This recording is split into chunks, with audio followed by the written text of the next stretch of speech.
Hi అండి, ఇవాళ special అందరికీ ఎంతో నచ్చే స్ట్రీట్ స్టైల్ మిర్చి బజ్జీ. ఇది ఎలా చేయాలో చూద్దాం. ముందుగా పావు కేజీ శనగపిండిలో పావు టీ స్పూన్ వరకు వాము క్రష్ చేసుకుని వేసుకోవాలి. దాంట్లో పావు టీ స్పూన్ ఉప్పు, అర టీ స్పూన్ వరకు కారం, పావు టీ స్పూన్ పసుపు, కొద్దిగా garam masala, 2 table spoons cornflour, 1 table spoon బియ్యం పిండి, హాఫ్ టీ స్పూన్ వంట సోడా అన్నీ వేసేసి వాటర్ వేస్తూ మెల్లిమెల్లిగా కలుపుకొని ఈ కన్సిస్టెన్సీలో కలుపుకోవాలండి.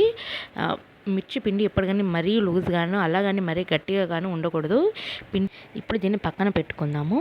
మనం వీడియోలో చూపించిన విధంగా మిర్చీలని ఇలా మధ్యలోకి చీరి లోపల ఉన్నటువంటి గింజలు మొత్తం తీసేయాలండి. అవి ఉంటే కారంగా ఉంటాయి కాబట్టి మొత్తం తీసేసి పక్కన పెట్టుకోవాలి. ఇప్పుడు మనం దీంట్లోకి స్టఫ్ చేయడానికి, మిర్చిలోకి స్టఫ్ చేయడానికి మసాలాలను ప్రిపేర్ చేసుకుందాము. ఇది మసాలా చాలా టేస్టీగా ఉంటుందండి, కమ్మగా ఉంటుంది. మీరు కూడా ట్రై చేయండి. ముందుగా దీనికోసం చింతపండు నానబెట్టుకోవాలి. ఒక హాఫ్ అన్ అవర్ ముందు ఇలా బాగా నానబెట్టిన చింతపండును దాంట్లో ఏమీ ఈనెలు కానీ అవి లేకుండా చేసేసి ఒక 2 టేబుల్ స్పూన్స్ పల్లీలు పౌడర్ చేసుకొని దాంట్లో ఈ చింతపండు వేసేసి కొద్దిగా ఉప్పు, 1 టీ స్పూన్ వరకు జీలకర్ర పౌడర్ వేసేసి మెత్తగా పేస్ట్ చేసుకొని పక్కన పెట్టుకోవాలి.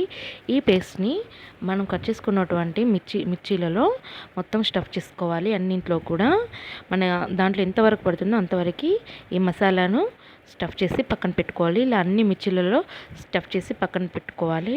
ఇప్పుడు ఒక బాండి పెట్టేసి డీప్ ఫ్రైకి సరిపడా ఆయిల్ వేసేసి ఆయిల్ బాగా వేడిన తర్వాత ఆయిల్ వేడైందో లేదో చూసుకుంటూ ఇప్పుడు బాగా వేడెక్కిన తర్వాత ఒక్కొక్క మిర్చి తీసుకుంటూ ఆయిల్లో వేసుకోవాలండి. ముందు ఒక 5 మినిట్స్ లో టు మీడియం ఫ్లేమ్లో వేయించుకుంటూ ఆ తర్వాత మీడియం టు హై ఫ్లేమ్లో గోల్డెన్ బ్రౌన్ కలర్ వచ్చే వరకు వేయించుకోవాలండి. అంతే, స్ట్రీట్ స్టైల్ మిర్చి బజ్జీలు రెడీ అండి. ఇది చాలా టేస్టీగా ఉంటుందండి. లోపల మసాలా స్టఫ్ చేస్తాం కాబట్టి టేస్ట్ చాలా బాగుంటుంది.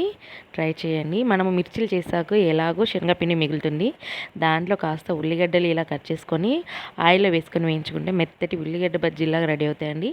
ఇవి పిల్లలు చాలా ఇష్టంగా తింటారు. ఈ ఉల్లి బజ్జీలు కూడా ట్రై చేయండి. Thank you for watching. Please like, share and subscribe please.